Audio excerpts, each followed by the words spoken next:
Welcome to the Audio Renaissance Tapes presentation of How to Argue and Win Every Time. Written by Gerry Spence. Adapted for audio and produced by Tony Hutz. And now, here is Gerry Spence.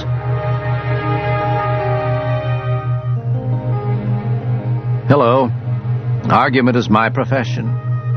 Arguments are the hammers and the nails by which I have, for over 40 years, constructed winning cases for my clients. I believe, as Native Americans believe, that the greatest gift is the gift of learning, and that gift is not complete until it's passed on. My dream, therefore, is to share with you what I've learned about argument. Otherwise, I fear that all the pain, the self-doubt, the fear, the failures I've experienced in learning how to make the winning argument will be wasted. Argument is the affirmation of our being. It's the principal instrument of human intercourse. Without argument, the species would perish. We must argue to help, to warn, to lead, to love, to create, to learn, to enjoy justice, to be. The art of arguing is the art of living. We argue because we must, because life demands it, because at last life itself is but an argument. Argument is indeed an art. There is a technique to it, a mindset. But everyone, every breathing person can make the winning argument in the kitchen, in the bedroom, the courtroom, the boardroom, at work, anywhere. I argue that the powerful argument comes not from disavowing our divine uniqueness in favor of someone else's style or values, but from tapping into the wondrous well of our own personhood. Why do we fail to win when we argue? The enemy is not the other against whom our failing arguments are made. The fault is not our wee voices or unimposing presences. We do not fail to make a persuasive argument because we lack electric genius or lightning wit. We do not fail because we possess but a sparse fund of words. We fail to make the successful argument because we affix certain locks to ourselves. Locks that imprison our arguments, locks that bar us from assuming a successful stance or from adopting a winning method. The method of this program is to identify the locks from time to time and to offer the key with which to unlock them. The lock is, of course, your lock, but you also possess the key. I have fashioned this program itself as an argument that identifies the disabling lock and provides the enabling key. The structure I've devised here reflects my method of communicating with people in the courtroom and out, at work and at home. It has been developed and refined over a lifetime in which I have been a worker, a prosecutor, a trial lawyer, a husband, and a father. Let us begin, then, to learn both to argue and not to argue, to combat the powers of others and to empower ourselves, to recognize our fear and to overcome it, to create, to sing, and to let our souls run free. Let us proceed with unrestrained passion in our play. Together let us learn how to argue and how to win every time. We begin by learning to open the doors and free the psyche. We begin by simply asking the question, why argue? And this is the first lock. I don't like to argue, and I don't like people who do. So why not try to get along? Besides, when I argue, I lose. Remember, we were born to make the winning argument. We don't need the silver hair and the booming voice of the great orator. We can speak quietly in our kitchens and win. We don't need speech lessons. We don't need the vocabulary of a Harvard professor. We can speak with our employers, of our children, in ordinary English and win. But locked in our psychic closets, we can never make a winning argument. Sometimes we've been locked in our closets by parents and teachers. Sometimes we've locked ourselves in. It makes no difference. The doors are locked just the same. How did we get so bound up, so hunkered down, so mute? From the moment we were born, we've been conditioned to avoid confrontation. If we opened our tiny mouth to cry, a bottle was hastily used to muffle our cries. We've been taught as puppies are taught, don't bark. Parents and teachers and preachers and priests have unleashed immense pressures upon us. They've forced us to accept their ways, their religion, their philosophy, their values, their conventions, their politics, their wisdom. The power of community norms creates boundaries of mind and spirit that stand intolerant of challenge. Early on, we've been molded into walking, lumbering, laboring, mostly trouble-free machinery. We've learned it's better to conform than to be. Argue? How dare we argue? But the human spirit is like the dandelion growing in the garden. Chopped off at the ground, it will spring back up from a single hair root. The trick is to discover our own hair root, to cherish it, that blessed, succulent, amputated little root that's searching for the sun. That's me. That's you. That's us. And how? The key to our freedom is embarrassingly obvious. Here's the key. We need only give ourselves permission, our permission to peer out of our closets, step out, look around, ask questions, demand respect, share our creativity and ideas, to speak out, search for love, seek justice, to be. This is the lock. I'm afraid to argue. It just causes trouble. How can we argue with people we love? How can we alienate our families, aggravate and anger our friends, our fellow workers, our employers? You only lose when you argue. Our experience affirms that. Silence is safe. This fear that so disables us, how do we deal with it? Here's the key. Fear is our ally. Fear confirms us. Fear is energy that is convertible to power, our power. Fear is friend and foe alike, adversary and ally. Fear is painful, yet it challenges me. It energizes my senses. In the presence of fear, I become alert. I have learned not to be ashamed of my fear, but to embrace it. One cannot be brave without it, for is not our bravery merely the facing of our fear? Fear confirms that at my heart core, life, not death, is the authority. The dead are not afraid. Fear is the painful affirmation of my being.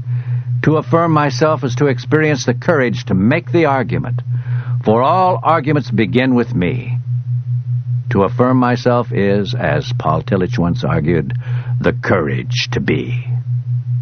Once we have embraced fear, once we have felt it, accepted it, we have also proclaimed the imperative, I am. And the argument may now begin. Argument springs out of our authority. It escapes from us as our thought and feeling, as our sounds, our music, our rhythms. When we give ourselves permission, the argument bursts out of our lungs, out of our throats, out of the words formed and caressed by our lips, out of the words born of our hearts. When we give ourselves permission, we rediscover our will to win. This is the lock. But I'm not like the great orators or preachers. I have no talent for argument. Here's the key. You have a power of your own that no one else can ever match. We have become focused not on how to identify our own uniqueness, but how to strive for sameness and work hard at imitation. Be like John Wayne, or Lincoln, or Jesus, or Michael Jordan. At least wear the brand of shoes he wears. At least eat his cereal. But why do we imitate others' ways of thinking, accept their values, strive for their goals and power?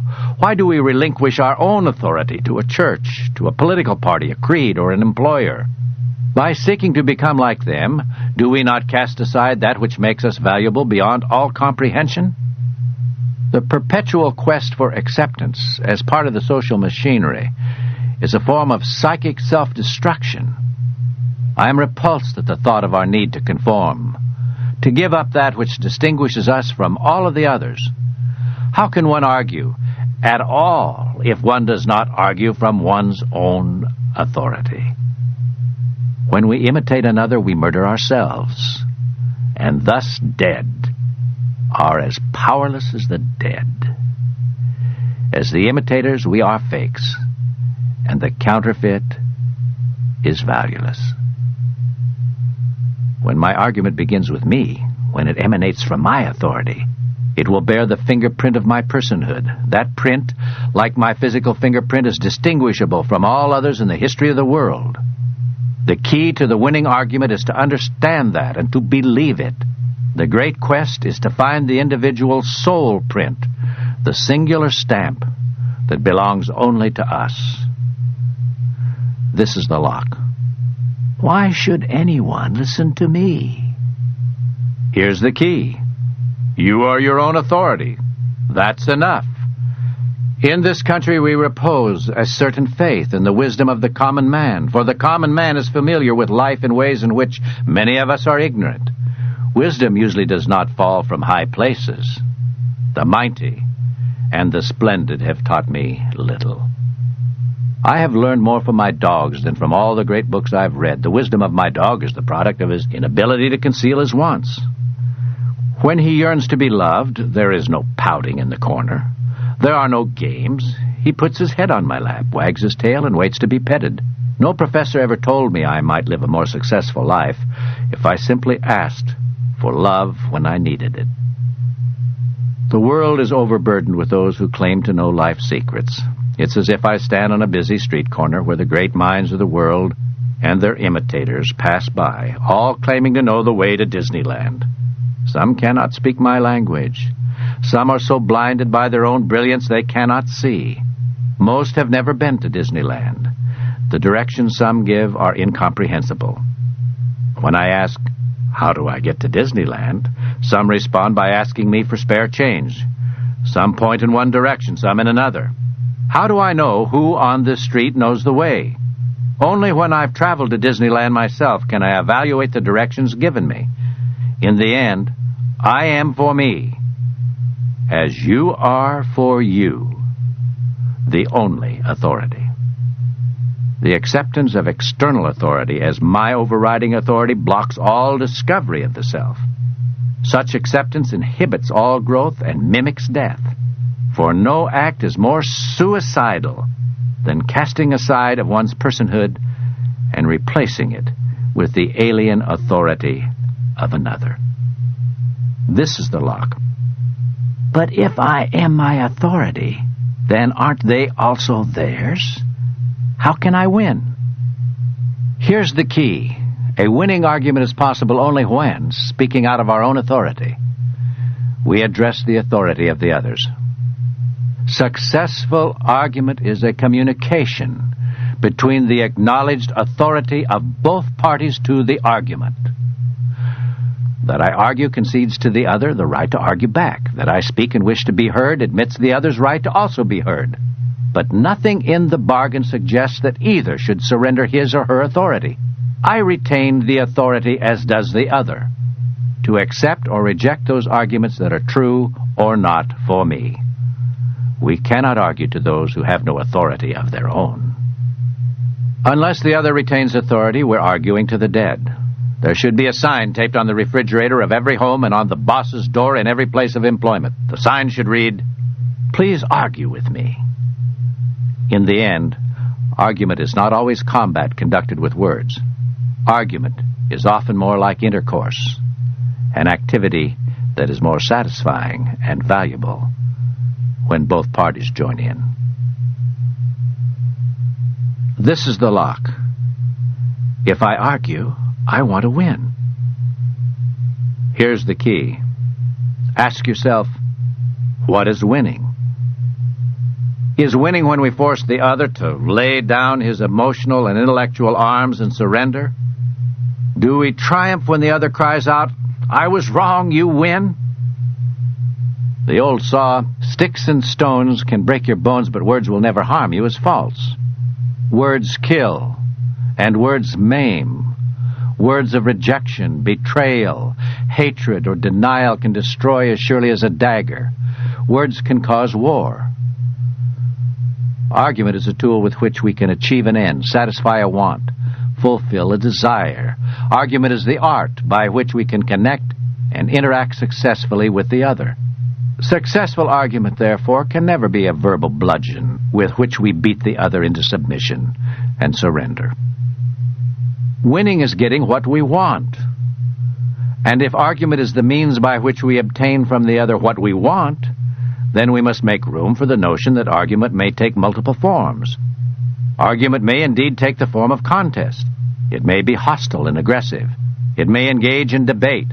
But the winning argument may also take the form of a love offering, of providing help, of understanding, of cooperating with the other.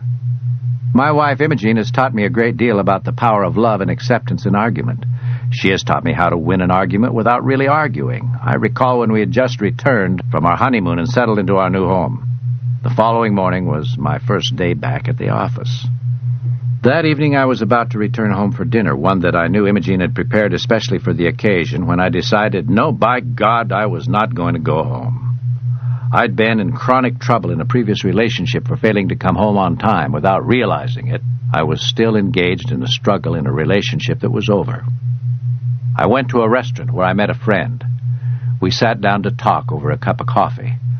As the time dragged by, I thought, I'm just entering into this marriage, and I'm going to establish some ground rules the first night home, one of them being that if I'm late for supper, there won't be any damn fuss about it. I drank coffee, and I chatted with my friend until it was over an hour late. And when I came to the door, instead of being met with scolding or silence, I was greeted with a big kiss and a smile. "Hi, sweetheart. Your supper's in the oven," she said. "I've kept it warm." She set a beautiful dinner before me and sat down to keep me company. "I ate an hour ago," she said. "I hope your dinner's all right." And that was all the comment there was. No questioning, no complaints, no hostility, nothing but smiles and gentleness. She sat with me and conversed with me while I ate. I couldn't believe it. Surely this was just an act. I vowed to give it another test. The next night I again met my friend for coffee. Again I was late an hour, and again I got the same loving treatment when I came home. As I sat down to supper, I asked, "Aren't you even a little mad at me for being late for supper?" "Of course not," she said. "Well, you had supper waiting and I was late, and I haven't even said I was sorry. I figured you were busy at the office with important matters, otherwise you'd have come home." "Oh," I said. "Besides, you're a full-grown man. Full-grown men don't need someone telling them when to come home to supper." And that's all there was to it.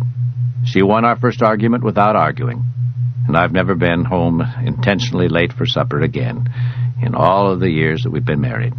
She understood long before I did that arguments can be won without arguing. She trusted that I would never be late simply to hurt her. I'd been late because it was necessary. She afforded me the presumption of innocence. The power of the mirror, which we shall encounter again and again in this program, began to work. Trust begets trust, and I became trustworthy.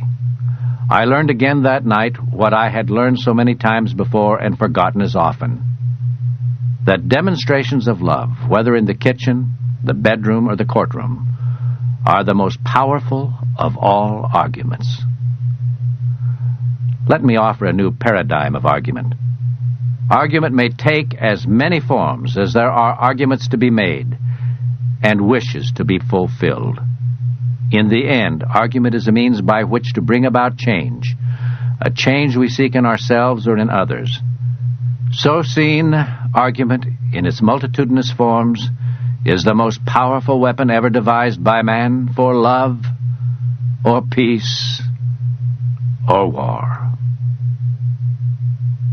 To argue and win, we must understand power. This is the lock. I'm not a powerful person. Those I face are always more powerful than I. How can I win against them? Here's the key. All power, yours and theirs, is yours. First, what is power? The power peculiar to each of us is that force that distinguishes each of us from all other beings. Our power is our creativity, our joy, our sorrow, our anger, our pain. This energy is our personhood, the extraordinary mix of traits and talents and experiences that make up the fingerprint of our souls. This power belongs to us, and only to us. Power is an idea, a perception, a judgment, a thought. This thought, the power I face is always the power I perceive. Let me say it differently. Their power is my perception of their power. Their power is my thought. The source of their power is therefore in my mind. The power others possess is the power I give them. If I have endowed the other with power that the other does not possess, then I face my own power, do I not? My own power has become my opponent, my enemy. On the other hand, if the other possesses power, but I do not perceive the other's power as effective against me, he has none. None for me. We often encounter opponents who excel where we do not. We can squander our time, our energy, all of our power in worrying about our opponent's power, and thus give our power to him. No argument, no matter how skillfully delivered, will change our opponent. The only people we have the power to change are ourselves. I refuse to relinquish any of my power to my opponent. I keep my power. I use it to prepare my case, to care for my client. I have learned to listen to the wee voice that speaks to me saying, "You are all right. If you will spend your power in discovering and being who you are, if you will present yourself as genuinely as you can, if you will speak out of your core, out of the innocent center, out of the place where the last remnant of the child abides, from which, indeed, all true power is born, it will be enough." Then I say one more thing. I hereby give you the power to win. What do we do when parents or teachers or bosses use their power to control or injure us? By understanding power, we can make their power powerless against us. Their threats, their rantings and ragings, their accusations and abuse, what is it about? It is not about their power. It is about their infirmities. Everyone's personality is pockmarked with holes, much like a block of Swiss cheese. A hole may represent a place void of intelligence where wisdom should have filled it. Still another hole may show a paucity of sensitivity, insight, or empathy. We use power to fill the holes of our personality. When a power entity, a judge for example, has no other personality asset with which to cover over his deficiencies, we will endure instead his ugly exhibitions of raw power. Remember Lord Acton's immortal law, all power corrupts, absolute power tends to corrupt absolutely. Responsibility is a symbiotic twin of power. Neither power nor responsibility can be effectively exercised without the other. They're like a binary star, two ends revolving around a center. The almighty judge is responsible for justice in his court. The all-powerful parent is responsible for the child's growth and welfare. The omnipotent boss is responsible for production at the plant. But the judge cannot obtain justice without lawyers who present him with the facts. The parent cannot form the successful child without the love of the child. And the boss is powerless to achieve production without the respect and aid of his employees. Are we not confronted with a paradox?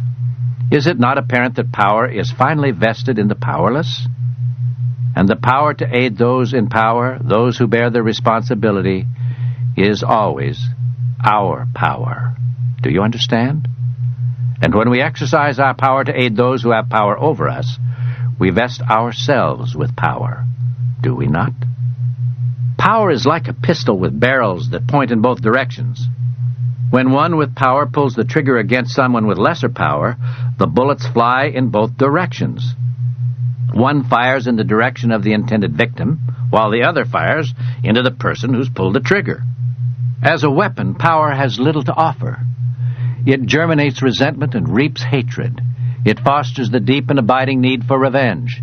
Power exercised without love releases an adverse karma that returns to defeat us. Where or when, we never know. But it will return with all of its destructive force, with all of its gathered vengeance. Revenge is the bastard child of justice. When I was a young lawyer feeling my power, my strategy in a certain case was to attack and destroy every witness the other side put against me. I took on the witnesses, old men with watery eyes, who I knew were just toady company sycophants trying to keep their jobs. I took on the experts, scholarly actors, who I knew were paid witnesses attempting to earn their fees rather than reveal the truth. I took on these witnesses, cut them up, shredded them, and pulverized their pitiful parts. The jury was out about 15 minutes before it returned a verdict against my client. I was just devastated. Hadn't I won every battle? Hadn't I destroyed the witnesses? Hadn't my power on cross-examination been just overwhelming. As the jury was filing out of the courtroom, one of the women approached me. She looked up at me with tears in her eyes. It had obviously been hard for her to turn my severely injured client out of the court with nothing. "Mr. Spence," she said quietly, "why did you make us hate you so?" For many months her words haunted me. Why did you make us hate you so? Then one day I realized that not only had I destroyed the witnesses, I had maimed them, mocked them, and held them up to the jury in scorn and derision. I had attacked. I attacked everyone in sight, but in the merciless barrage that I leveled in the courtroom, I inadvertently attacked even the jury, for my cruelty forced them to the side of the defense. I had unleashed all of my power. By doing so, I had defeated myself. Power is like gasoline. Spread aimlessly over the landscape, it can result in an inferno. It can cause untold harm. Correctly contained, it can cook supper or transport us to Boston. Power is deceptive, for at times there is no one more powerful than the powerless. The Davids have always been more powerful than the Goliaths, isn't that true? The Rockies more powerful than the Apollo creeds. The meek, unsullied by power, shall indeed inherit the earth. Remember, our power and our opponent's power is born of ourselves. All power originates from us, only from us. At last we understand. We are power. All of the power. Now let's explore the incredible power of credibility. This is the lock. No one listens to me. Why should they? Who am I? Here's the key. Anyone can be credible, but we must risk telling the truth about ourselves. One can stand as the greatest orator the world has known, possess the quickest mind, employ the cleverest psychology, and have mastered all of the technical devices of argument. But if one is not credible, one might just as well preach to the pelicans. The first trick of the winning argument is the trick of abandoning trickery. Most of us can talk about ourselves a little, and zoom in on our feelings a little, but most of us do not tell much of the truth about ourselves. We hold back our hurt, hold back our anger, hold back our deep dread. We fear to reveal our fear, our joy, our jealousy, our hunger, our ideas, our insecurities, ourselves. Credibility comes out of the marrow of our bones. Great pretenses win nothing. The tears, the unctuous oratory, all are useless if, at last, we have no credibility. To win, we must be believed. To be believed, we must be believable. To be believable, we must tell the truth about ourselves, the whole truth. We must argue from the place where the frightened child abides. We must argue from the place where the whimpers and wailing are held back, where the anger boils, where the monster rises up and screams, where the lover and the saint and the ancient warrior fuse. That is where we must focus, in that rare, rich place, that nucleus of our being. That is the magical place where credibility dwells. Technique has little to do with credibility, and therefore little to do with winning. The most articulate, greasy-lipped lawyer is not able to fool ordinary juries, at least not for long. But my 2-year-old grandson, pounding the table with his rattle, is credible. And when he cries, we know he's hungry or tired. Credibility is becoming the child. This is the lock. We are lied to every day by the media, by politicians, by our employers, by everyone. Lying is a way of life. Isn't successful argument merely learning to become an expert liar? Here's the key. We can fool the other for a while, but at last their credibility detectors will sense this is not the truth. At that point, every argument is lost. If we could see our psychic selves, We would look like a strange two-legged bug with feelers extending out in every direction. Our psychic tentacles wrap themselves around the speaker, palpate him, measure him, test him. The feelers form an alarm system we all possess that measures and values all that is said and heard and seen. We communicate not only with words, but with the sound of words and their rhythms. We speak with silences. We speak with physical words, the way we pose and stand or move. Like our immune systems, our invisible credibility detectors are constantly searching for the enemy, for the thin clank of the counterfeit, a sound that is wrong, a word that is inappropriate, a look, a movement that does not quite fit. I'm not speaking of intelligence here. Both the genius and the everyday person have such detectors. I'm not speaking of intuition or some magical, mystical, far-off concept. I am speaking of the psychic mechanism by which we can recognize the ring of truth and protect ourselves from those who invade us with pretense and deceit. This is the lock. Don't tell me a person can't be fooled. I've been taken in more than once. And here's the key. Everyone has. But when we're taken in, our credibility detectors have usually been overridden by our wants. Yes, we can be fooled, but the signs, the signals, the alarms were all there to be seen and heard if we simply looked and listened. We want to believe the anchorman on the evening news. We want to trust our neighbors, friends, and business associates. We want to believe we are loved. We want to get rich quickly. We want more than we want to pay attention to our credibility detectors. I do not argue here that we should distrust all who come before us. I argue only that we should look and that we should listen. The ability to listen and to see must be twice as important as the ability to speak. Else why would God have given us 2 eyes and 2 ears and only 1 mouth? This is the lock. I try to tell the truth most of the time, but people don't take me as seriously as I wish they would. Something's missing. Here's the key. Openly revealing our feelings establishes credibility, for we are what we feel. Our willingness to openly reveal our feelings in our argument nearly always builds our credibility. Many of us refuse to express our feelings because we fear we may become angry. But often our anger shields fear. Our child's conduct may make us angry, but we are afraid our child will get into serious trouble. Our boss's hiring policy may cause us to rage, but behind it, we're afraid the boss's policy will put our job in jeopardy. Argument may be combat, and like any combat, it ultimately gives rise to fear.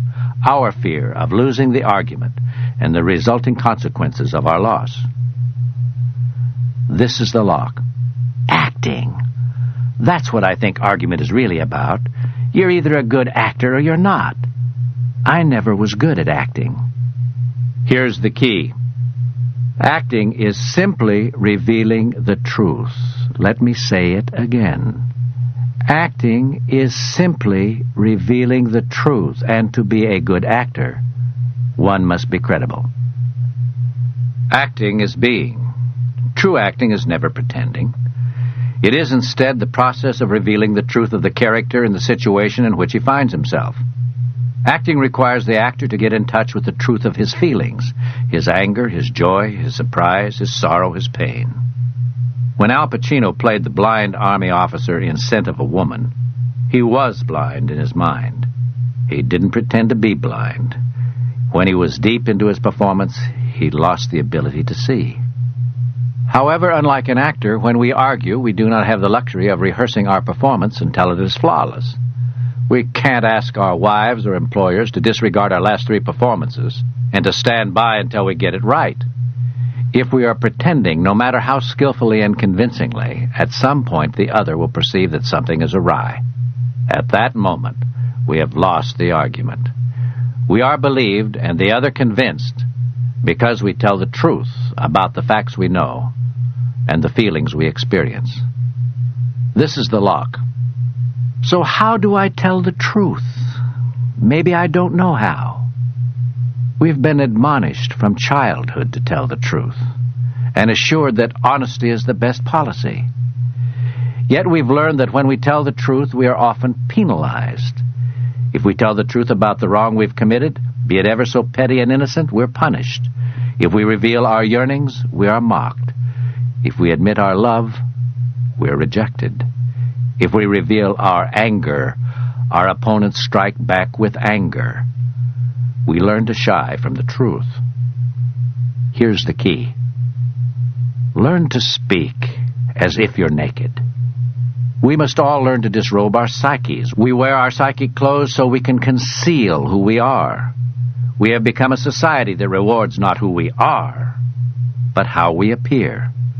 It is more important to look good than to be good. Our image, as opposed to our substance, is presented and marketed like so many nicely packaged peaches at the supermarket. And what we see is not what we get at the supermarket or elsewhere. We are so confused, so confounded by our own disguises and others, that we no longer know who anyone is. Sometimes when I'm seriously struggling to discover how I feel, I imagine that I've stripped off all of my clothes and that I'm standing naked before my audience. Sometimes the fear of it seems too much. But I know that behind our psychic shrouds lies the great power of credibility that permits us all to argue, to be heard, to be understood, and to win. This is the lock. If I tell the truth, if I tell the other what I really want, I'll suffer from it. I've already learned that. If we tell our neighbor that we want his land, the price goes up. If we express our true desire to the opposite sex, well, we can be in a lot of trouble. We all know that. But here's the key. Revealing our honest desires, asking for what we want, makes it very difficult for the other to refuse us. When we honestly communicate our wants to the other, we exercise a great power. People don't want to say no, not to us, not to our face, not when we have plainly asked for what we want, not when our request is reasonable, not when it is just. When Imogene and I were in London, we visited Bermondsey Market, where the farmers brought their produce to sell each day. The street was lined with carts and booths. And as we walked along, one old grizzled salesman hollered out, "Buy me vegetables, sir. I need the money." Before I realized what I was doing or why, I'd walked up to the old boy and bought a bundle of carrots. I wasn't hungry. I'm not even very fond of raw carrots. I made the purchase captivated by the ring of truth, by the plain, simple, winning argument of the old man. He didn't tell me how fresh or how healthful his carrots were. He just told the truth. He needed the money. Because he communicated truthfully and openly, he was credible. Because he was credible, I bought his forthright argument, not to mention his carrots. The form and content of the winning argument may stem from the logical, intellectual, linear progeny of the mind. But the energy, the power, the stuff that excites and moves, that makes us credible and eventually convinces, is born of the soul. Because an argument from the soul is truthful, it bears the ring of truth. It's credible. Ah, the power of the honest, who will but tell us what they want. Ah, the power of the honest, who will but tell us who they are. Now I want you to know about the power of listening. This is the lock. They argue, and I argue back, but I never seem to win. Here's the key. Listen. Just listen, and you'll start to win. If I were required to choose the single most essential skill from the many that make up the art of argument, it would be the ability to listen. Listening is the ability to hear what people are saying, or not saying, as distinguished from the words they enunciate. If we step into the kitchen where a couple is engaged in a typical domestic shouting match, if we listen, we will often discover that all of the noise is nothing more than evidence of a desperate need to be heard. For if we are never heard, if we are never understood, if we are never loved, we find ourselves alone, even when we are with someone. In short, there is usually a need to be heard behind the racket, usually pain behind the rage. I see Van Gogh, who in his desperation to be heard first cut off his ear, and when still no one heard him, put the pistol to his head. When we hear the shouting, the anger, both ours and the others, if we are skilled listeners, we will step back to hear not the tirade but the weeping, not the belligerent racket but the loneliness, the disappointment, the fear beneath the noise. This is a time to quietly ask a simple question: what pain drives this cacophony? How can we hear what is really being said? By listening to the soul's ear. Let the soul's ear tell us what it hears, then trust it. I'm not speaking here of something mystical. I'm merely giving full faith and credit to the vast storehouse of knowledge which we were born with and have gathered in a lifetime. As we proceed through life, our reservoir of knowledge fills, gradually, steadily, imperceptibly. Words are chosen, but how they come together, the syntax, the tone, the inflection with which the others flavor the words, carry more information about what is being said and who is saying it than the words themselves. We have the ability to call upon the mind's reservoir instantly, to sort through the billions of items of information stored there, to select that which is relevant to our decision and to present the decision in the form of a feeling. We are taught to be logical and to demand proof, but the conscious, logical mind can only gather a few facts, wrestle with only a few concepts. The soul's ear listens to whole libraries of data, from which it instantly constructs its bottom line, the feeling. The soul's ear hears. We can tune into it and hear its wisdom. Also, if we listen, we can hear the music that carries the words of those who speak to us. Everyone plays a certain music with their personal musical instrument, the vocal cords. Do they play alive, happy sounds, or sad and depressed ones? Is their voice strong and affirmative, or weak and tentative? Do we hear music, or the sound of a monotonous machine? Do the sounds we hear match the words? Sounds from the voice are like light that is shown through a filter. The light takes on the color of the filter, and the sounds of the person take on the substance of the person who authors them. Sometimes when I am listening to the final argument of my opponent, I lay my head back, close my eyes, and let the words drift by and focus only on the sounds. The sounds always carry the argument better than the words. The sounds betray the urgency, the sense of caring, the anger, the ring of truth, the power that can change the jury. If the sounds of the words, no matter how powerful the words may be, do not move me, they'll not move the jury either. Sounds carry the meaning. It is only when the sounds penetrate and prod and awaken that I take a note for rebuttal. We may also listen with our eyes. People speak to us with body language, words heard with the eyes. Bodies reflect fear and boredom and interest and repulsion and openness and attraction and caring and hatred.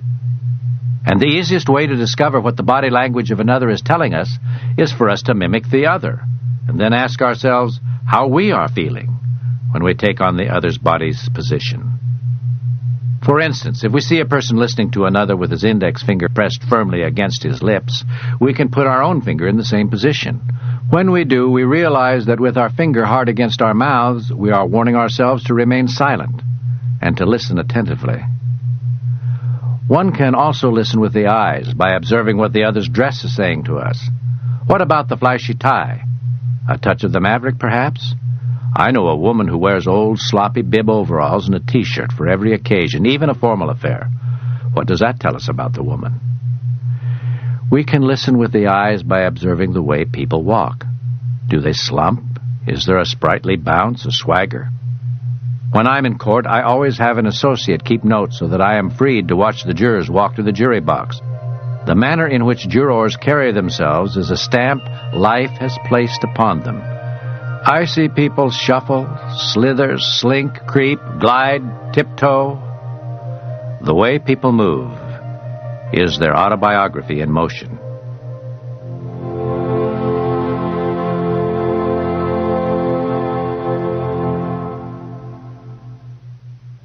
This is the end of side 1. Please turn over the tape for proper cueing of side 2.